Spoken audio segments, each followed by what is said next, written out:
ಜನವರಿ 31, 2026ರಂದು ವಿಶ್ವ ಯುವಶಾಂತಿ ಟ್ರಸ್ಟ್ನವರು ಒಂದು ಅದ್ಭುತವಾದ ಕಾರ್ಯಕ್ರಮದ ಆಯೋಜನೆಯನ್ನು ಮಾಡಿದ್ದಾರೆ.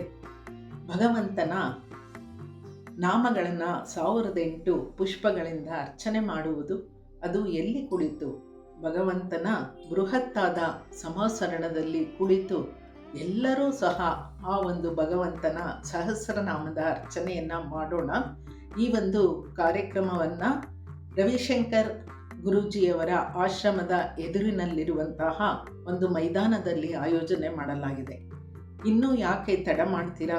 ತಾವೆಲ್ಲರೂ ಯಾರು ಈ ಕಾರ್ಯಕ್ರಮದಲ್ಲಿ ಆಸಕ್ತಿಯನ್ನು ವಹಿಸಿದ್ದೀರಾ, ಆದಷ್ಟು ಬೇಗ ತಮ್ಮ ಹೆಸರುಗಳನ್ನು ನೋಂದಾಯಿಸಿಕೊಂಡು ಈ ಕಾರ್ಯಕ್ರಮದಲ್ಲಿ ಭಾಗವಹಿಸಿ ಪುಣ್ಯಾರ್ಜನೆ ಮಾಡಿಕೊಳ್ಳಿ. ಇದು ಸಾಮಾನ್ಯವಾದ ಕಾರ್ಯಕ್ರಮ ಅಲ್ಲ, ನಾಡಿನಾದ್ಯಂತ ಈ ಕಾರ್ಯಕ್ರಮದ ಆಯೋಜನೆ ಆಗಿದೆ. ನಾವೆಲ್ಲರೂ ಆ ಕಾರ್ಯಕ್ರಮದಲ್ಲಿ ಭಾಗವಹಿಸೋಣ ಅಂತ ನಾನು ಕೇಳ್ಕೊಳ್ತೀನಿ. ಖಂಡಿತ ಎಲ್ರಿಗೂ ಅವಕಾಶ ಇದೆ. ಆದಷ್ಟು ಬೇಗ ತಾವೆಲ್ಲರೂ ಬಂದು ಆ ಕಾರ್ಯಕ್ರಮಕ್ಕೆ ಭಾಗವಹಿಸಿ ಪುಣ್ಯಾರ್ಚನೆಯ ಮಾಡ್ಕೊಳ್ಳಿ ಅಂತ ನಾನು ಈ ಮೂಲಕ ವಿನಂತಿ ಮಾಡ್ಕೊಳ್ತೀನಿ. ಜೈ ಜಿನೇಂದ್ರಗಳು.